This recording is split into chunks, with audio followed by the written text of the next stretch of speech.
సుమన్ టీవీలో మీ business promotions కోసం ఈ కింది నెంబర్ను సంప్రదించగలరు.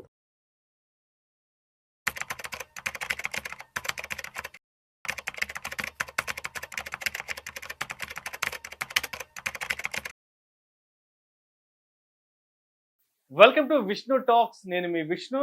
ప్రస్తుతం నాతో పాటు సర్టిఫైడ్ ఫినాన్షియల్ ప్లానర్ అండ్ పైసల ముచ్చట్లు మనీ మంత్రదండం పుస్తక రచయిత రామ్ ప్రసాద్ గారు ఉన్నారు. వారితో మాట్లాడదాం. సార్ రామ్ ప్రసాద్ గారు నమస్తే సార్. నమస్తే విష్ణు గారు. Welcome to Vishnu talks. Sir Ram Prasad గారు, ఒకసారి మార్కెట్ల గురించి మాట్లాడుతున్నాం. మార్కెట్ల పరిస్థితి ఆల్మోస్ట్ ఒక సంవత్సర కాలం వెనక్కి వచ్చేసాయి. 85,000 86,000 ఆల్ టైమ్ హై నుంచి ఇవాళ మార్కెట్లు 74,500 పాయింట్లకి వచ్చేసాయి. నిఫ్టీ విషయానికి వచ్చిన 25,000 26,000 ఆల్ టైమ్ హై నుంచి ఇవాళ 22,500కి వచ్చేసాయి మార్కెట్లు. చాలా మంది ఇన్వెస్టర్స్ ప్యానిక్ అవుతున్నారు, చాలా మంది ఇన్వెస్టర్స్ భయపడుతున్నారు. మార్కెట్లో ప్రతి ఒక్కరూ మాట్లాడుకునేది ఏంటంటే, ఒక ఇన్వెస్ట్మెంట్ అనగానే లాంగ్ టర్మ్ ఇన్వెస్ట్మెంట్ అని అందరూ ఊకదంపుడు ఉపన్యాసాలు ఇస్తుంటారు కదా. చాలా మంది 15 అంటే నెలకి 15,000 చొప్పున 15 సంవత్సరాల పాటు 15% చొప్పున మనం ఇన్వెస్ట్ చేయగలిగితే 15 సంవత్సరాల తర్వాత ₹1 కోటి అక్యుములేట్ అవుతాయి కదా అంటూ ప్రతి ఒక్కరూ 15,000 అంటారు, 15 సంవత్సరాలు అంటారు, 20 సంవత్సరాలు అంటారు, కొంతమంది ఏకంగా 60 ఏళ్ళు అంటారు, కొంతమంది 80 ఏళ్ళు అంటారు. ఇలా ఇష్టం వచ్చినట్టు నోటికి వచ్చినట్టు లాంగ్ టర్మ్ అనే దానికి ఒక అడ్డు అదుపు లేకుండా అందరూ సలహాలు ఇస్తుంటారు కదా. మరి ఒక 15 సంవత్సరాల క్రితం అంటే 2009లోనో 2015లోనో ఈ ఇన్వెస్ట్మెంట్ అడ్వైజర్స్ అందరూ చెప్పే ఏదైతే ఉందో 15% చొప్పున ఇప్పటికీ ఈ 2024కో 2025కో ₹1 కోటి అక్యుములేట్ అయి ఉంటాయి కదా. సో 15 సంవత్సరాలు కాబట్టి 2024 చివరాఖరులోనో 2025 మొదట్లోనో అంటే 2025 జనవరి ఫిబ్రవరిలోనో ఆ ₹1 కోటి అక్యుములేట్ అయిన ఆ ₹1 కోటి చేతికి తీసుకుందాం అనుకున్న సమయానికి మార్కెట్లు 12 నుంచి 15% పడ్డాయి కదా. అంటే మనకి అక్యుములేట్ అయిన ₹1 కోటి నుంచి 15 లక్షల రూపాయల వరకు వెళ్ళిపోయాయి కదా. నోటికొచ్చిన కూడు జారిపోయింది కదా, చేతికొచ్చిన ఫలాలు నేలపాలైనవి కదా. మరి ఏంటి ఇప్పుడు పరిస్థితి? అందరూ చెప్పినట్లుగానే 15 సంవత్సరాలు లాంగ్ టర్మ్ ఇన్వెస్ట్ చేశాక ఆ ₹1 కోటి నుంచి 15 లక్షలు మార్కెట్ పడ్డప్పుడు వైపౌట్ అయిపోయినాక ఏంటి పరిస్థితి? వీళ్ళందరికీ సమాధానం ఎవరు చెప్తారంటూ కూడా ప్రతి ఒక్కరు మార్కెట్లో పానిక్ అవుతున్నారు. ఎస్, ఏంటి మీరేం చెప్తారు ఇప్పుడు జరుగుతున్న మార్కెట్ సినారియోకి? మీరు అన్నట్టుగా 15 రూల్ చెప్పారు కదా, ఇంక్లూడింగ్ మీ కదా. సో ఫస్ట్ ఆఫ్ ఆల్ ఒక పోర్ట్ఫోలియో బిల్డ్ చేసినప్పుడు అంత లార్జ్ క్యాప్ కాదు, కొంత మేరకు ఒక 20% 15% స్మాల్, మిడ్, లార్జ్ అని చెప్పారు. అలా ఏవైనా 3 ఫండ్లు తీయండి. Bottom performed large cap, bottom performed small cap, bottom performed what ever mid cap or flexi cap తీయండి. 3 ఫండ్స్, 3 డిఫరెంట్ కేటగిరీ ఫండ్స్లో బాటమ్ పర్ఫార్మ్డ్ ఫండ్స్ తీసుకోండి. తీస్తే కూడా ఈరోజు మీకు ₹1 ఉంది. మేము ₹1 వద్దని చెప్పాం, 2 కోట్లు అయినాయి కొన్ని. స్మాల్ క్యాప్లు ఇంకా ఎక్కువైనాయి. ఈ ఫాల్ తర్వాత కూడా మీకు large caps are 12%, small and mid caps are 14-16%. I'm not talking about the great funds, average funds. First అది అర్థం చేసుకోవాలి. ఇప్పుడు ₹1 కోటి అవుతాయని చెప్పారు, ₹1 కోటిలో 15,000 పోయింది. మరి ₹1 కోటి అవుద్దని చెప్పాం, ₹1.5 కోటి అయింది, 2 కోట్లు అయింది కొన్ని స్కీమ్స్. వాటికి ఏమంటారు? అంటే ఇక్కడ ఎలా ఉంటుందంటే, మాకు వచ్చింది విషయం కాదు, మాకు తగ్గింది మాత్రమే విషయం. మాకు 15 లెక్కన ₹1 వచ్చిందా, ₹1.5 వచ్చిందా, ₹2 కోట్లు వచ్చిందా అన్నది ఎవరు ఇక్కడ తీసుకోవట్లేదు. మనకు వచ్చిన 2 కోట్ల నుంచో 3 కోట్ల నుంచో మార్కెట్ పడడం వల్ల మనకి 15 లక్షలు 20 లక్షలు 30 లక్షలు తగ్గింది కదా. ఎస్, దానికి సమాధానం కావాలి. సమాధానం చెప్తాను, మీకు మంచి సమాధానం చెప్తాను. మీరు చనిపోయాక స్వర్గానికి వెళ్తారా, నరకానికి వెళ్తారా? చెప్పలేం. మిమ్మల్ని కోరుకోమంటే ఏం కోరుకుంటారు? ఆబ్వియస్ గా స్వర్గమే కోరుకుంటాం కదా. స్వర్గం కోరుకుంటాం అందరం. స్వర్గానికి వెళ్ళాలంటే ముందు చనిపోవాలి, గుర్తుపెట్టుకోండి. మార్కెట్లో రిటర్న్స్ రావాలంటే ఒకసారి లాస్ రావాలి, సింపుల్. ఇప్పుడు స్వర్గానికి వెళ్ళాలనుకున్న అతను చనిపోతేనే కదా వెళ్ళేది, ముందు చనిపోవాలి కదా. మార్కెట్లో మీకు నెగిటివ్ రిటర్న్ వస్తేనే తర్వాత ఎక్కువ రిటర్న్స్ వస్తాయి. అయితే మీరు అన్నదానికి 1 crore అయిపోయి 15 లక్షలు పోయిందన్న దానికి కూడా మనం గత వీడియోలో చెప్పాం. మీ గోల్ నియరింగ్ ఉన్నప్పుడు 2-3 years ముందే మార్కెట్ నుంచి వెళ్ళిపోమని చెప్పాం కదా. అంటే నాకు ఇప్పుడు మీరు చెప్పిన పర్సెప్షన్ నాకు నచ్చలేదు. అంటే ఇప్పుడు స్వర్గానికి పోవడం కోసం చచ్చిపోవాలా? అంటే మరి స్వర్గానికి వెళ్ళినప్పుడు చనిపోతేనే పోతారన్నప్పుడు మార్కెట్లో మీకు పెరగనప్పుడు ఒకసారి పడితేనే పెరుగుతుంది. అది మార్కెట్ ఏం ఇలా వెళ్ళదు. అలా ఎప్పుడని చెప్పారా? లాంగ్ టర్మ్ అని ఎందుకు ప్రతిసారి అందరు రిపీట్ చేశారు? లాంగ్ టర్మ్ మీకు ఓన్లీ ట్రేడర్స్ చీట్ చేసే వాళ్ళే మీకు డబుల్ అయింది, ట్రిపుల్ అయింది అని చెప్తారు. ఇక్కడ కొను ఇక్కడ అమ్ము అని. ఇక్కడ కొను ఇక్కడ అమ్మేవాడు ఉన్నాడు ఈరోజు మార్కెట్లో నుంచున్నాడు ఎక్కడన్నా? మీకు లాంగ్ టర్మ్ అన్నాం, లాంగ్ టర్మ్ చెప్పాం. లాంగ్ టర్మ్ వాళ్ళకైతే ఇబ్బంది లేదు కదా. ఈరోజుకు 12 ఉంది కదా. నువ్వు డేటా చెప్తానండి. నిఫ్టీ 50లో మీరు ఇన్వెస్ట్ చేసి ఎస్ఐపి మోడ్లో ఒక 10 years రోలింగ్ రిటర్న్ చూసి వరస్ట్ పీక్లో ఇన్వెస్ట్ చేసి పీక్లో ఎస్ఐపి స్టార్ట్ చేసి అక్కడి నుంచి ఫాల్ స్టార్ట్ అయ్యి 5 years ఎస్ఐపి చేస్తే there were certain periods where return is 0 or -2 వచ్చింది ఎస్ఐపి. నిఫ్టీ 50 పీక్ మార్కెట్ పీక్లో చేసి నెక్స్ట్ 5 years ఎస్ఐపి చేస్తే కూడా 0 వచ్చింది, లేదా -2 కూడా వచ్చింది. -2 is the worst outcome out of doing an SIP in a Nifty 50. కానీ ఆ 5 years డౌన్ వచ్చాక నెక్స్ట్ 5 years ఉంటే Nifty 50 has delivered 21% return. Nifty 50 ఎప్పటికి ఇవ్వదు 21, 12 ఇవ్వాలా, అంతమించి ఇవ్వకూడదు. బట్ 21 ఎందుకు ఇచ్చింది?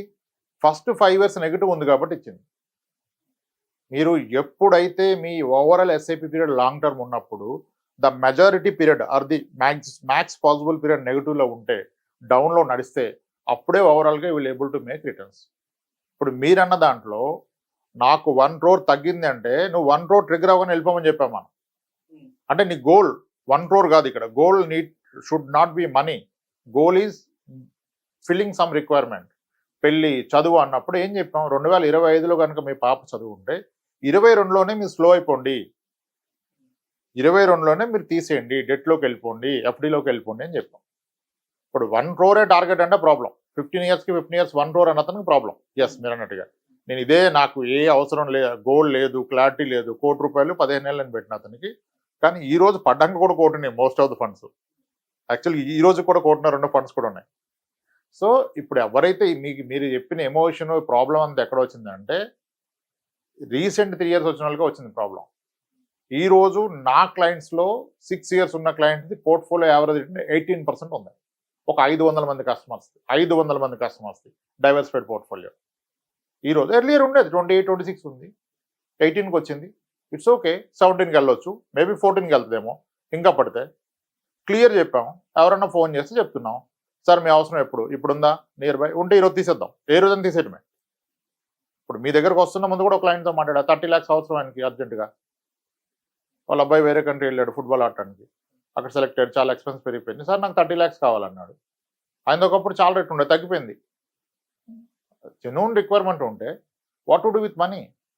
ఇప్పుడు ఇంత మీరు అన్నారే పడిపోయింది, నోటి దగ్గర కూడు కొట్టేశారని చెప్పి, అంటే రోజు మార్కెట్ చూస్తే అలాగే అనిపిస్తుంది.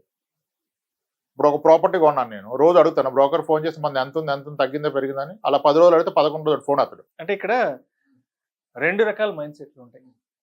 మార్కెట్ పడుతున్నా సరే మార్కెట్ సిచ్యువేషన్ని అర్థం చేసుకుని, మార్కెట్కి సంబంధించిన టెక్నికల్స్, ఫండమెంటల్స్ అర్థం చేసుకుని వెళ్ళే వాళ్ళు కొంతమంది ఉంటారు. ఇవేమీ లేకుండా ఏదో ₹1000, 10,000 పెడితే ఎంతో వచ్చేస్తాయి కాబట్టి ఇప్పుడు ఏదో మార్కెట్ పడిందంట, మన డబ్బులన్నీ ఎక్కడికో వెళ్ళిపోతున్నాయంట, వెనక్కి వెళ్ళిపోతున్నాయంట అనే వాళ్ళకి అర్థం అవ్వాలి కదా మార్కెట్ గురించి. ఇప్పుడు మీరు చెప్పిన నిఫ్టీలు, మిడ్ క్యాప్లు, స్మాల్ క్యాప్లు, లార్జ్ క్యాప్లు అంతా కూడా ఇవన్నీ మార్కెట్కి సంబంధించిన టెక్నికల్స్ని బాగా అర్థం చేసుకున్న వాళ్ళకి, మార్కెట్ని బాగా స్టడీ చేసుకునే వాళ్ళకి, గ్లోబల్ న్యూస్ని డైలీ అర్థం చేసుకునే వాళ్ళకి ఇవన్నీ అర్థం అవుతాయి.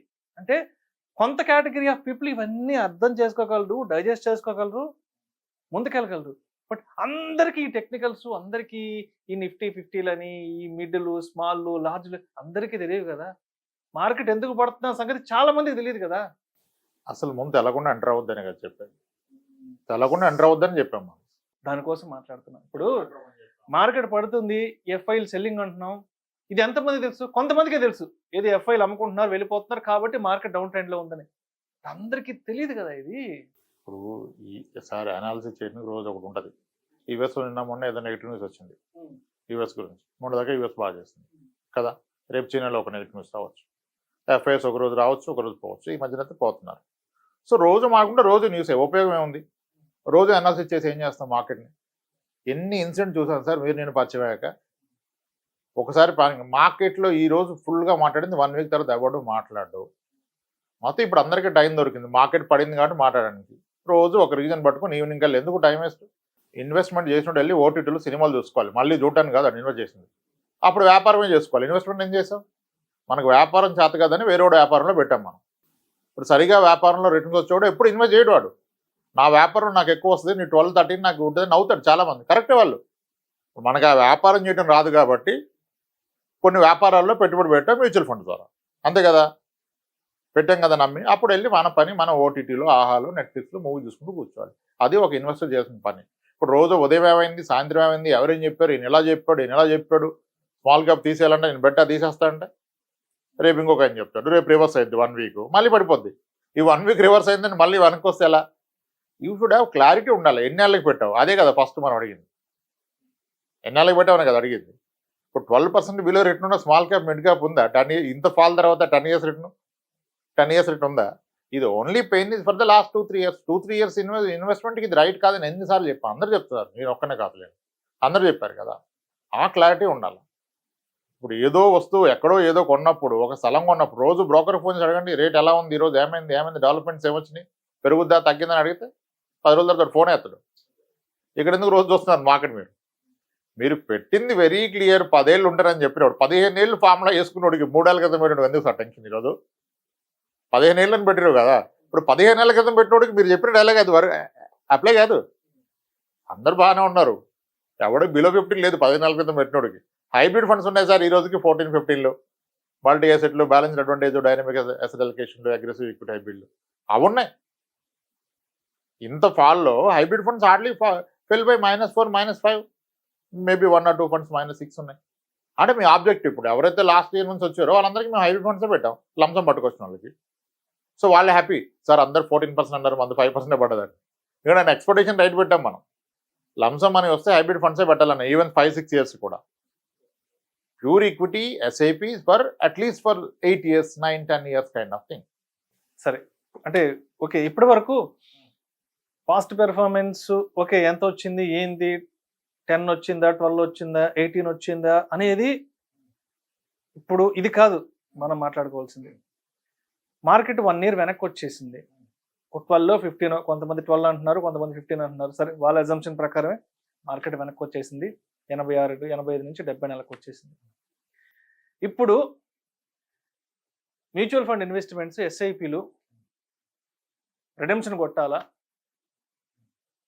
లేదంటే పాజ్లో పెట్టుకోవాలా, లేదంటే ఆపేసేయాలా, లేదంటే అసలు ఈ ఇన్వెస్ట్మెంట్స్ గొడవే వద్దని చెప్పి ఏదైనా ట్రెడిషనల్ ఇన్వెస్ట్మెంట్స్కి వెళ్ళిపోవాలంటారు? అంటే ట్రెడిషనల్ మనకి ఎఫ్డీలు, ఆర్డీలు, పోస్ట్ ఆఫీస్ ఆర్డీలు, బ్యాంక్ ఎఫ్డీలు, వీటికి వెళ్ళిపోమంటారా? ఈ మార్కెట్తో మేము రోజు చావలేం రా బాబు, ఎందుకు వచ్చిన గోలరా బాబు అని చెప్పేసి వాటికి వెళ్ళిపోవాలా? ఇది ప్రతి ఒక్కరి మైండ్లో ఇప్పుడు నడుస్తున్న ఆలోచన. నిజంగా ఈ మార్కెట్ ఫాల్ వల్ల మీ ఆరోగ్యం పాడవుతుంది, నిద్రపట్టలేదు, ఎవడు చెప్పినా నాకు కన్విన్స్ అవ్వలేదు అంటే వెళ్ళిపోండి. మీకు క్లారిటీ ఉంటే లాంగ్ టర్మ్ అంటే ఏంటి అర్థం చేసుకుంటే కాసేపు కూర్చొని ఉండండి. ఇప్పుడు ఏదైనా సరే చాలాసార్లు చెప్పాను నేను, anything costing peace of mind, నిద్ర చెడగొట్టేది ఏది పెట్టుబడి అవదో అది ఏదైనా కదా. ఆ క్లారిటీ లేకుండా అసలు ఈక్విటీలోకి రావద్దని చెప్పాము. ఈక్విటీ మ్యూచువల్ ఫండ్స్, ఈక్విటీ కూడా కాదు, ఈక్విటీ మ్యూచువల్ ఫండ్స్కి రావద్దని చెప్పాం కదా. ఇది ఇన్వెస్టర్ కాల్, మనం ఎలా రికమెండ్ చేస్తాం? ఇన్వెస్టర్ కంఫర్ట్గా ఉంటేనే ఉండమంటాం. లేదు సార్ నా వల్ల కాదంటే వెళ్ళిపోవడమే, ఇంకా ఆ లాస్ బుక్ చేసుకుని వెళ్ళిపోవడమే. మీరు టైం, ఇప్పుడు మీరు కరెక్ట్గా అడిగారు క్వశ్చన్, 1 year బ్యాక్ వెళ్ళాం అంటే 1 year టైం పోయింది అనుకోవాలి, డబ్బు పోయింది అనుకోకూడదు, మళ్ళీ రికవర్ అవుతుంది కదా. కోవిడ్లో పడ్డప్పుడు పానిక్ అనే పరిస్థితి ఏమైంది సార్? ఉన్నోళ్ళే కదా డబ్బులు మేక్ చేశారు.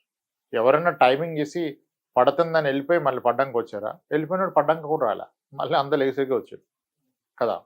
ఇది అవదు. ఇది it's not a game of emotion. Investment is a boring game, it's not exciting. మీకు అలాంటి ట్రేడింగ్లో చేసుకోండి, స్టాక్స్ పిక్ చేసుకోండి. మంచిగా జరిగింది కదా స్టాక్స్ పిక్ చేసిన వాళ్ళకి. ఇప్పుడు సరే, ఈ మధ్య ఏదో స్మాల్ క్యాప్స్ గల్లంత అయిపోయినాయి, స్మాల్ క్యాప్స్ పట్టపోయింది, ఏంటి స్మాల్ క్యాప్స్? అందరు కింద కామెంట్స్ చూస్తుంటాం కదా, స్మాల్ అన్నావు, ఇది అన్నావు, మిడ్ అన్నావు, ఇప్పుడు ఎట్టుపోయి నేను గల్లంత అయిపోయినాయి అంటే ఆడియన్స్ ఏదైతే చెప్తున్నాను అదే అడగాలి. నేనేది ఇమాజిన్ చేసుకుని అడగకూడదు కదా. ఇప్పుడు ఎవరో ఒక పెద్ద అని చెప్పారు, స్మాల్ క్యాప్స్ మిడ్ క్యాప్స్ ఇక్కడ నుంచి 10 years పెట్టినా రిటర్న్స్ ఇవ్వని అంటారు. అది ఇండస్ట్రీ చెప్తుంది. ఫస్ట్ థింగ్ అక్కడ ఒక చాలా మంచి అర్థం ఉంది దాంట్లో. ఆయన ఏం చెప్పారు, ఒక మ్యూచువల్ ఫండ్స్ అమ్మే వ్యక్తి, ఒక సిఐఓ వచ్చి మ్యూచువల్ ఫండ్స్ ఇక్కడ నుంచి నెక్స్ట్ 10 years 20 years రిస్క్ ఉంటాయి, స్మాల్ క్యాప్స్ అవాయిడ్ చేయండి అని చెప్పారు. ఇప్పుడు ఎప్పుడైనా ఒక రియల్ ఎస్టేట్ అమ్మే వ్యక్తి, గోల్డ్ అమ్మే వ్యక్తి మన దగ్గరకు వచ్చి ఇక్కడ నుంచి గోల్డ్ రేట్ తగ్గిపోద్ది కొనకండి అని చెప్పాడా? రియల్ ఎస్టేట్లు చెప్పారా? చెప్పలేదు కదా. మ్యూచువల్ ఫండ్లు ముందుకు వచ్చి చెప్పారు. అక్కడ చాలా అర్థం ఉంది. యాక్చువల్గా అది అమ్మితేనే కదా ఎక్స్పెన్స్ రేషియోలో డబ్బులు వచ్చేది. అది అమ్మే అతనే వద్దని చెప్పాడంటే ఇన్వెస్టర్ మనీ మీద ఎంత కన్సర్న్ ఉంది ఇండస్ట్రీకి. అయినా ఆ మాట చెప్పింది ఇన్వెస్టర్స్ కాదు, that is an MFD meet. వాళ్ళకి చెప్పారు మీరు అగ్రెసివ్గా వెళ్ళి క్లయింట్స్ అన్ని స్మాల్ క్యాప్లో మిడ్ క్యాప్లో పెడుతున్నారని ఆయన చెప్పారు ఒక ఈవెంట్లో. ఆయన ఎంఎఫ్డి చెప్పారు, అది బయటకు వస్తే వేరేలాగా తీసుకుంటారు కదా. ఆ 2 లైన్లే మాడతారు కదా, ఎంటైర్ స్పీచ్ వినాలి కదా. అట్లా small caps any day pure complete investment small cap పెట్టదు. అందుకే కదా ఎప్పుడు స్కీమ్ పేరు చెప్పండి మనం. ఇప్పుడు ఒకప్పుడు నేను 20% వరకు కూడా స్మాల్ క్యాప్ వెళ్ళలేదు. ఇప్పుడు హార్డ్లీ 10-15% మీన్స్ ఈ రోజు స్టార్ట్ చేసిన ఎస్ఐపి కూడా స్మాల్ క్యాప్ పెడుతున్నాను. కానీ ఎంత, 100 రూపాయలు పెడితే 15 రూపాయలు, 100 రూపాయలు పెడితే 15 రూపాయలు పెడుతున్నాను small cap. That's okay allocation. Small క్యాప్ని పోర్ట్ఫోలియో నుంచి అవాయిడ్ చేయడం అంటే కరివేపాకుని తీసేయడం కూరలో నుంచి. ఫ్లేవర్ ఉండదు. అది ఉండాలా, అది ఉండాలా. ఫ్లేవర్ వాసన ఉండదు కదా. కరివేపాకు వేసుకుని వండుకోండి కానీ అది మ్యాక్సిమం అందరికి నచ్చుద్ది కదా, ఒక ఫీల్ గుడ్. సో ఇవన్నీ ఉంటేనే గెట్ టు నో. యాక్చువల్లీ నేను అగెన్స్ట్ ఎన్ఎఫ్ఓస్. కొన్ని ఎన్ఎఫ్ఓలు కొంతమందికి పడదు, ఎందుకంటే I wanted them to experience ఒక mutual fund journey from 10 rupees అనే నుంచి ఎలా ఉంటుందో తెలుసుకోవాలని. అంతే కదా, ఒక వ్యక్తికి తెలవాలి దీని జర్నీ ఏంటి, ద పెయిన్ కూడా తెలవాలి. అది మీ ఎర్లీ స్టేజ్లో తెలిస్తే ఇంకా మంచిది. ఇప్పుడు 3 years నెగిటివ్ చూసినందుకు ఒక ఎక్స్పీరియన్స్ వచ్చింది కదా, ఇంక భయపడతాడా ఫ్యూచర్లో మార్కెట్లో? ఎస్, ఇప్పుడు హోల్డ్ చేయడానికి ఇప్పుడు ఈరోజు మీరు పిలవగానే రావడానికి కారణం ఎస్ ఈ పానిక్ సినారీ ఉంది కాబట్టి రావాలని వచ్చాను. ఎందుకంటే చాలా మంది పానిక్ అవుతున్నారు. ఇప్పుడు మార్కెట్ బాగున్నప్పుడు అందరూ ఎన్నైనా మాట్లాడతారు, బట్ మార్కెట్ బాగలేనప్పుడు కూడా ఎస్ మనం ఆడియన్స్ వైపు నిలబడి, మన ప్రేక్షకుల వైపు నిలబడి వాళ్ళకి కొంత మోరల్ సపోర్ట్ చెప్పండి సార్. అవును, వెంచర్లోకి వెళ్ళి స్థలాలు కొన్నాడు పరిస్థితి ఏంటి? 1 year అయిపోయింది. ఇప్పుడు కొనేవాడు ఉన్నాడా? కొన్న రేటు ఉందా? ఎంత పడింది? 14% పడ్డదా, ఎక్కువ పడ్డదా? మరి దానికి ఏం సమాధానం చెప్తారు? ఎవరిని బ్లేమ్ చేస్తున్నారు? అది ఎందుకు కొన్నారంటే పెళ్లి కొన్నాము, ఆగితే వెయిట్ చేస్తే పెరుగుతుంది అది. మరి ఇక్కడ కూడా అలాగే ఆగాలి కదా. ఒక స్థలం కొన్నప్పుడు కొనేవాళ్ళు ఎర్ర బాబు అంటే 0 అయిపోయింది, కొన్న రేటుకి లేడు. 50% డిస్కౌంట్ కూడా లేని కూడా ఉన్నాయి ఈరోజు. అప్పుడు ఉన్నది ఇక్కడ ఒక ఎమోషన్, అక్కడ ఒక ఎమోషన్ ఏంటి? నీకు క్లారిటీ ఉండాలి కదా. గోల్డ్ కొంటాం, పెరుగుద్ది తగ్గుతుంది, ఒకసారి ఏం చేస్తాం సార్? కొనక తగ్గిందని అమ్మేస్తామా? మన చేతుల్లో ఉండదు కదా. మార్కెట్ మనపై కంట్రోల్ చేయలేం కదా. ధరల పెరుగుదలను, ధరల తగ్గుదలను, డిమాండ్ మనం వెళ్ళి మరి అన్ని అంతే కదా. ఇప్పుడు స్థలం కొన్నాడు 20,000 లాగుతాను, ఇల్లు కట్టుకుంటాను 15,000 లాగన్నప్పుడు అంటే అన్ని ఇన్వెస్ట్మెంట్స్ లో చూసి చూడనట్టుగా ఉంటారు. బట్ ఒక ఎంఎఫ్ ఇన్వెస్ట్మెంట్స్ విషయానికి వచ్చేటప్పటికి డిస్కషన్ ఎక్కువ ఉంటుంది. ఫస్ట్ ఒక థింగ్ అర్థం చేసుకోండి, ఇది బిగ్గర్ టికెట్ బిజినెస్ కాదు. ఎంత స్మాల్ టికెట్ తోనే దీంట్లో ఇన్వెస్ట్మెంట్ స్టార్ట్ చేయొచ్చు. Any time liquidity, partial liquidity కదా. అవసరం ఉంటే దీని మీద 15 నిమిషాల్లో లోన్ వస్తుంది. ఈరోజు ఈ వెసులుబాటు ఉన్న ఇన్వెస్ట్మెంట్ ఏదైనా ఉందా? అంటే ఇప్పుడు గోల్డ్ తగ్గిందో పెరిగిందో లేకపోతే ఎక్కడికో వెళ్ళిపోయిందో, ఓ 10 years బ్యాక్ వెళ్ళిందో అంటే అక్కడేం ప్యానిక్ ఏం అవ్వరు. రియల్ ఎస్టేట్ విషయానికి వస్తే ధరల వెంచర్స్ సగాటిగా సగం పడిపోయినా కానీ ఏముందిలే మళ్ళా టైం వస్తుంది అనుకుంటారు. బట్ ఎందుకో ఈ మోడర్న్ రెవెన్యూ ఇన్వెస్ట్మెంట్ ఏదైతే ఉందో మ్యూచువల్ ఫండ్, ఇక్కడికి వచ్చేప్పటికే ఏదో ఒక ఎక్సైట్మెంట్, అది ఏంటో తెలియదు, ఆ ఫీల్ ఏంటో తెలియదు నాకు అసలు అర్థం కాదు. ఓయమ్మ పడిపోతుంది, ఓనైనా పడిపోతుంది అంటే ఎందుకంటే మిగతా వాటిల్లో లేని హడావిడి ఇక్కడ మాత్రం ఎందుకు నడుస్తుందో నాకు అర్థం కాదు. ఈ హడావిడి అనేది దీనిలో రోజు అనాలిసిస్ చేస్తున్నాను, ఎక్కువ పట్టించుకుంటున్నాం. ఇప్పుడు ఏది బెస్ట్ ఫండ్, ఏది పెరుగుద్ది, ఎందుకు పెరిగింది, పోర్ట్ఫోలియో చర్న్ ఏంటి, పోర్ట్ఫోలియో ఓవర్లాప్ ఏంటి, ఎక్స్పెన్స్ రేషియో ఎంత, sharp ratio, tenure ratio, beta, ఏంది అన్ని ఎక్కువ పట్టించుకుంటున్నాం. ఎక్కువ పట్టించుకోవడం వల్ల ప్రాబ్లం. అసలు నువ్వు ఎందుకు పెట్టావు, పర్పస్ క్లియర్. నువ్వు వెళ్ళి ఓటీటీలో మూవీలు చేసుకో, నీ పాపతో ఆడుకో, నీ కొడుకుతో ఆడుకో, అది కదా నువ్వు చేసిన పని. అది ఇన్వెస్టర్. నువ్వు మొన్న పెట్టి ఈరోజు కూర్చొని నాది పెరిగింది తగ్గింది నాకు లాస్ వచ్చిందంటే ఎట్లా? సింపుల్ లాజిక్ అర్థం అవట్లా. చాలా మంది నాకు స్క్రీన్ షాట్లు తీసి పంపిస్తారు, ప్లీజ్ సీ మై పోర్ట్ఫోలియో నేనేం చేయగలను? ఎవరైనా చెప్పారు 2 years లో పెరుగుద్దని. నువ్వు అనుకున్నావా 2025లో ఫీజు కట్టదుంటే 2024 సెప్టెంబర్లో పెట్టావా? నువ్వు 26లో ఉంటే కూడా 25లో పెట్టవు కదా, పెట్టకూడదని అందరు చెప్పారు కదా అట్లీస్ట్. మరి నువ్వు అంత చెప్పాక కూడా పెట్టి ఇప్పుడు తగ్గితే ఏంది పెరిగితే ఏంది నీకు? ఇప్పుడు యాక్చువల్గా తగ్గితే యూ షుడ్ ఫీల్ హ్యాపీ. ఇప్పుడు మీ దగ్గర ఎంత బంగారం ఉందని ఎవరంటే నా దగ్గర 500 గ్రాములు ఉంది, 400 గ్రాములు ఉంది, 50 తులాలు 30 తులాలు అని, కానీ రేట్ ఎవరన్నా కట్టారా? సిమిలర్ ఇక్కడ కూడా యూనిట్స్ చూసుకోవాలి. మీ target should be accumulating units. రేపు ఎలాగో రేటు పోతే అప్పుడు అమ్మాయి అమ్ముకున్నది యూనిట్స్ కదా. ఇప్పుడు విషయం తెలకపోతే చెప్పచ్చు సార్, విషయం తెలవదన్న విషయం కూడా తెలవదనుకోండి, మనం ఏం చెప్పలేం. ఇప్పుడు వినకుండా లేదు ఇలాగే చెప్తారు పోద్దంటే ఇంకా చెప్పే ఉపయోగం లేదు కదా, వదిలేయటమే. సో అయితే ఇప్పుడు మొత్తానికి మార్కెట్లో పడుతున్నా కూడా ప్రశాంతంగా ఓటీటీలో కూర్చొని సినిమా చూస్తే హ్యాపీగా. అదే కదా, మీరు ఎందుకు ఇక్కడ రివ్యూలు రోజు ఇప్పుడు అన్ని వీడియోస్ ఎక్కువైపోయినాయి దీని మీద. మార్కెట్ పడితే రోజు ఒక రివ్యూ, అనాలిసిస్, లైవ్, ఏంది ఇవన్నీ? నువ్వు పెట్టింది ఎందుకు? నువ్వు ఎక్స్పర్ట్ అవుతావా, ఫండ్ మేనేజర్ అవుతావా, ఏమవుతావు, అనలిస్ట్ అవుతున్నావా? అరే మనకంటే చాలా పెద్ద అనలిస్టులు కూర్చొని మేనేజ్ చేస్తున్నారు. మనం ఎందుకు అనవసరంగా టెన్షన్ దే నో. ఉట్టిదానికి అయ్యాడు ఫండ్ మేనేజర్, ఉట్టిదానికి ఉన్నాడు ఒక ఈక్విటీ సిఇఓ. ఆడు 100 కోట్లు ఖర్చు పెట్టి రీసెర్చ్ ఇన్స్టిట్యూట్ దగ్గర డేటా కొని మరీ చేస్తూ ఉంటే ఒక పక్క సెబీ చెప్తుంది స్ట్రెస్ చదివిదని. మీరు చూసారా? మీరు అబ్జర్వ్ చేస్తే చాలాసార్లు స్మాల్ క్యాప్లో ఇన్వెస్ట్మెంట్లు ఆపేశారు, ఎస్ఐపి తీసుకోవడం. కొన్నిసార్లు లంసం ఆపేశారు. లంసం పర్ పాన్ కార్డు 1 lakh అన్నాం, ఎస్ఐపి పర్ పాన్ కార్డు 25,000 అన్నాం కదా. అంటే ఏంటి, ఎంత కన్సర్న్ ఉంది ఇండస్ట్రీకి ఇన్వెస్టర్ మనీ మీద? తీసుకుంటే కదా డబ్బులు వచ్చేది, వాడే ఆపుతున్నాడంటే ఏంటి? ఎవడైనా కొనొద్దని ఆపాడా? ఏ వస్తువు అయినా ఆపాడా? గోల్డ్ జ్యువెలరీ అతను ఇప్పుడు కొనొద్దు ఆగండి అని బోర్డు పెట్టేటప్పుడు చెప్పాడా? రియల్ ఎస్టేట్ వెంచర్ అతను ఇప్పుడు నేను అమ్మను ఫ్లాట్స్ పడిపోతుంది మీరు కొనకండి అని చెప్పాడా? మ్యూచువల్ ఫండ్ చెప్పింది కదా ఎన్నోసార్లు. They take care of all the risk. If there is a real risk, fund house will tell you first, we're not accepting SIP, we're not accepting lump sum. When there is an opportunity only they will take.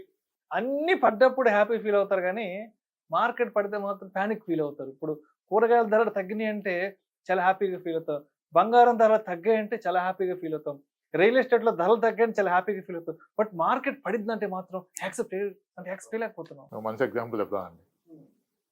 మామిడికాయ పచ్చడి పెట్టుకోవాలంటే సమ్మర్లో పెట్టుకోవాలి, టమాటా పచ్చడి ఎప్పుడైనా పెట్టుకోవచ్చు, ఎప్పుడైనా పెట్టుకోవచ్చు.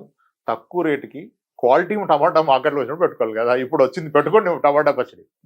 సో ఇక్కడ దీని ఆపర్చునిటీ తీసుకోవాలి, ఎంట్రీగా తీసుకోవాలి. ఓకే, ఒకప్పుడు అనేవికి ఇప్పుడు అనేవి పడిపోయింది కదా, ఎంత కరెక్ట్ అయిన ఒకటి.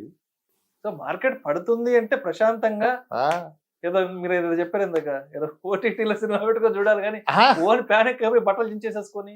నీ దగ్గర డబ్బులు ఉంటే టమాటా కొని పచ్చడి పెట్టుకో. క్వాలిటీ టమాటా ఉంది, తక్కువ రేటుకు ఉంది, కిలో 8 రూపాయలకు వస్తుంది. సరదాగా సండే తెచ్చుకుని ఒక 5 కేజీలు పచ్చడి పెట్టుకునే దానికి 60 రూపాయలు పెట్టుకుంటావు పచ్చడి. ఎప్పుడు పెట్టుకోవాలి పచ్చడి? మనకి పచ్చడి అంటే సీజన్ బట్టి అంతే కదా, ఏ సీజన్లో పెట్టుకునే పచ్చడి ఒకటి ఉంది, అది తక్కువ రేటుకు వస్తుంది, తీసుకో కదా. నీ దగ్గర డబ్బులు ఉంటాయి, లేకపోతే వద్దన్నావు. ఇప్పుడు తక్కువ కొనుక్కోవచ్చు కదా కదా. సేమ్ డిస్కౌంట్ ఫర్దర్ పడదా అంటే పడద్దని ఎక్కడ చెప్పట్లా, మళ్ళీ నీకు క్లారిటీ ఉండాలి. Subject market. డిస్కౌంట్ లో కొన్నా లాంగ్ టర్మే, పచ్చడి అంతా పెట్టి రేపు తినొద్దు కదా. 1 year స్టోర్ చేయగలను, బాగుంటుంది, క్వాలిటీగా పడుతుంటే పెట్టుకో కదా పచ్చడి. 1 year ఉంటుంది కదా పచ్చడి. అస్సలు పానిక్ అవ్వాల్సిన అవసరం లేదు. మీడియాని ఫాలో అవ్వద్దు, అనలిస్టుల మాట వినొద్దు, హ్యాపీగా ఓటీటీ చూస్తూ కొత్త సినిమాలు ఏమొచ్చాయి, కొత్త పచ్చడి పెట్టుకొని అన్నం వేసుకుని తినమంటారు. ఆహాలో ఏం సినిమా వచ్చింది, నెట్ఫ్లిక్స్ లో ఏమో వచ్చింది, ఏం తెలుగులో వస్తుంది, మనం చూడండి కొత్త సినిమాలు ఎప్పుడు రిలీజ్ అవుతుంది, ఎత్తుకోండి గూగుల్లో డేట్, వెయిట్ చేయండి కదా. కాదు, మంచిగా సాటర్డే నైట్ మీ పిల్లల్ని కూర్చోబెట్టుకోండి. ఇంత మార్కెట్ ఫాల్ ని కూడా ఇంత సరదాగా, ఇంత సరళంగా అయి ఉన్నాయి కదా సార్ డబ్బులు, ఇంత ఫన్గా అంటే మార్కెట్లు పడుతున్నాయి, ఆడియన్స్ పానిక్ అవుతున్నారు. సరే రామ్ ప్రసాద్ గారిని పిలుద్దామంటే సరే పిలుద్దాం అనుకున్నప్పుడు ఏదైనా సీరియస్గా ఏదైనా చెప్తారేమో, అలా చేయండి ఇలా చేయండి, ఏదో పోర్ట్ఫోలియో బ్యాలెన్సింగ్లు లేదా పోర్ట్ఫోలియో చర్నింగ్లు ఏమైనా చెప్తారేమో అనుకున్నా, కానీ హ్యాపీగా పడుకొని ఆహాలోనూ నెట్ఫ్లిక్స్ లో సినిమాలు చూడు, కొత్త పచ్చడి పెట్టుకుని ఒక పని చేయండి సార్, అందరూ ఒక క్యారమ్స్ బోర్డు కొనుక్కొని పిల్లలతో ఒక 1/2 hour క్యారమ్ ఆడండి. అట్లీస్ట్ ఒక్క బోర్డు ఆడండి ప్రతిరోజు. మంత్లీ ఒక సాటర్డే నైట్ పిల్లలతో స్లీప్ ఓవర్ పెట్టుకోండి. సే దట్ మనం పడుకోవద్దు, ఈ నైట్ అంతా సినిమా చూడండి, పిల్లలతో పెట్టుకోండి. ఒక్క సాటర్డే నైట్ ఇన్ మంత్ రోజు క్యారమ్స్ ఒక హాఫ్ అన్ అవర్ ఆడండి పిల్లలు. అనలిస్టులతో ఆడొద్దు ఆట కదా. మీరు నమ్మినోడు కూడా ఇచ్చారు, వాడు మేనేజ్ చేస్తున్నాడు, మీరు ప్రశాంతంగా ఉండదు సార్, ఆయన పని ఆయన చేయాలి కదా. ఇక మనమే రోజు చూసి మనమే అనాలిసిస్ చేస్తే ఎలా? ఇప్పుడు ఈ రోజు పడిందో లేచిందో మనకు తెలియదు, నేను చూడాల. మీరు అన్నారు ఏం దగ్గర సెన్సెక్స్ చూసా తగ్గిందని, ఏం చేయగలను నేను? ఆపగలనా? అంతే కదా. సో మన చేతుల్లో లేని దానికి మనం అనవసరంగా బట్టలు మన చించుకోకూడదు. కంట్రోల్ లేని దానికి చించుకోవద్దు. అంత ప్యానిక్ అయితే వెళ్ళిపో, మొత్తం సర్దుకొని సరే పోయిందే మంచిది అనుకుని వెళ్ళిపోరాడు. ఎందుకు టెన్షను? నువ్వు పెట్టింది ప్రశాంతత కొరకు, భవిష్యత్తు కొరకు. భవిష్యత్తు వదిలేసి ప్రజెంటే పాడు చేసుకుంటే ఎట్లా? రేపు టెన్షన్ పడితే పెరిగిపోతాయి, డయాబెటీస్ పెరిగిపోతాయి, పక్కా పెరిగిపోతాయి. ఇప్పుడు ఇంత పానికి రోజు మార్కెట్ చూసుకోండి. Right right. సో మొత్తానికి క్లోజింగ్ గా కన్క్లూజన్ గా ఏంటి? ఎస్ఐపిలు రిడెంప్షన్ కొడదామా, పాజ్లో పెట్టుకుందామా, అసలు ఆపేసి డబ్బులు తీసుకెళ్ళి ఎఫ్డీలు ఆర్డీలు చేసుకుందామా? ఎస్, ఒక మాటలో చెప్పండి. ఎఫ్డీ ఆర్డీ ఇష్టపడే వాళ్ళు చేసుకోండి హ్యాపీగా. మీకు లాంగ్ టర్మ్ మంచి ఇంట్రెస్ట్ ఉంది. ఈరోజు కూడా 7 వస్తుంది హ్యాపీగా. 7 ఓకే, 7 కూడా మీ అవసరాలు తీరుద్దంటే దట్స్ రైట్. 7 కూడా అవసరాలు తీరుద్దంటే అది రైటే కదా. ఇక ఇన్ఫ్లేషన్ రేట్ అవన్నీ సెకండరీ. కానీ నాకు 10 years టైం ఉంది, నాకు ఇప్పట్లో డబ్బులు అవసరం లేదంటే పెట్టుకోండి, కంటిన్యూ చేసుకోండి కదా. నెక్స్ట్ ఇయర్ అవసరం ఉంటే వెళ్ళిపోండి. వీ కాంట్ టెల్ నెక్స్ట్ ఇయర్కి వెళ్ళి మార్కెట్ రికవర్ వద్దే చెప్పలేం. అట్లీస్ట్ నేను చెప్పలేను, అంత అనాలిసిస్ మనకు రావు. Okay done, cool. ఓటీటీ పచ్చడి, ఆవకాయ పచ్చడి, క్యారమ్స్ ఆడుకోండి, పిల్లలతో అరగంట ఆడుకోండి, ఓటీటీలో మూవీలు చూసుకోండి, తిరగండి హ్యాపీగా. ప్రోగ్రామ్ స్టార్ట్ అవ్వడానికి ముందు ఏమైనా పెద్ద పెద్ద టెక్నికల్స్ ఏమన్నా చెప్తారేమో అనుకుని నేనేమి ఏం ప్రిపేర్ కాలేదే, మార్కెట్ గురించి ఈ రోజు అనాలిసిస్ చేయలేదే, టక్కని పిలిచేసాను, రామప్రసాద్ గారు వస్తా అన్నారు, ఆయన ఏం అడుగుతారు, నేనేం చెప్పాలా అంటూ ఏదో కొంచెం టెన్షన్ ఉంది. కానీ మొత్తానికి ప్రశాంతంగా పిల్లలతో ఓటీటీలో సినిమా చూసి వేడి వేడి ఆవకాయలో నెయ్యి వేసుకుని తినమంటారు. హ్యాపీగా తింటే అయిపోయేదానికి ఎందుకు లైఫ్ కాంప్లికేట్ చేస్తున్నారు? రేపు అవసరం ఆ పైసలు. రైట్ రైట్ రైట్ అండి. Thank you sir, thank you so much Ramprasad గారు. పిలిచిన వెంటనే ఇవాళ మా స్టూడియోకి వచ్చి నా విష్ణు టాక్స్ కోసం మీ అమూల్యమైన సమయాన్ని కేటాయించి, ఎస్ మార్కెట్ హైలో ఉన్నప్పుడు ఏం చెయ్యాలో అందరూ చెప్తుంటారు, అలా కాదు విష్ణు గారు, మార్కెట్ పడుతున్నప్పుడు కూడా ఏం చెయ్యాలో, ఎంత ప్రశాంతంగా ఉండాలో కూడా మనం విష్ణు టాక్స్ లో మాట్లాడుకుందామని చెప్పి ఎస్ అడిగిన వెంటనే హైలో ఉన్నప్పుడు ఎవరేం చెప్పాల్సిన అక్కర్లా. హైలో ఉన్నప్పుడు అసలు ఎవ్వరికి గైడెన్స్ అక్కర్లా, దూకేస్తారు. లో ఉన్నప్పుడు ఎన్ని కాల్స్, ఎన్ని మెసేజ్లు, నేను క్లియర్ ఫిక్స్ అయిపోయినా, నా existing clients are my responsibility. 2000+ families మన మీద డిపెండ్ అయి ఉన్నాయి, వాళ్ళకే సర్వీస్ ఇస్తూ కూర్చున్నా.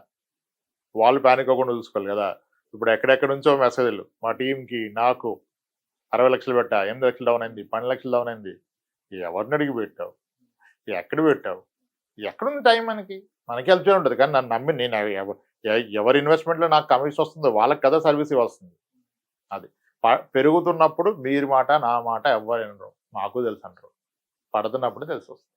Thank you so much. అడిగిన వెంటనే ఇవాళ విష్ణు టాక్స్కి వచ్చి ఆడియన్స్కి, మీ క్లయింట్స్కి, మన ప్రేక్షకులకి అందరికీ కూడా మంచి భరోసా ఇచ్చారు. ఎటువంటి ప్యానిక్ లేకుండా, ఎటువంటి టెన్షన్ లేకుండా ప్రశాంతంగా మార్కెట్ పడుతున్నా కూడా ఏసీ వేసుకొని అలా సోఫాలో కూర్చొని అలా ఓటీటీ చూస్తూ ఫ్యామిలీతో విలువైన సమయాన్ని గడపండి అంటూ కూడా చాలా మంచి విషయాలను నిజంగా టచ్ చేశారు. అంటే ఏదో పెద్ద టెక్నికల్గా ఇవాళ మాట్లాడదాం అనుకున్నాను, కానీ బట్ మీరు వచ్చాక ఆ టెక్నికాలిటీస్ ఆ నంబర్స్ అవన్నీ ఎక్కడికో వెళ్ళిపోయినాయి. బట్ మొత్తానికి చాలా సరదాగా మీరు మార్కెట్ ముందు తీసుకెళ్ళారు సార్. రైట్ అండి. థ్యాంక్స్.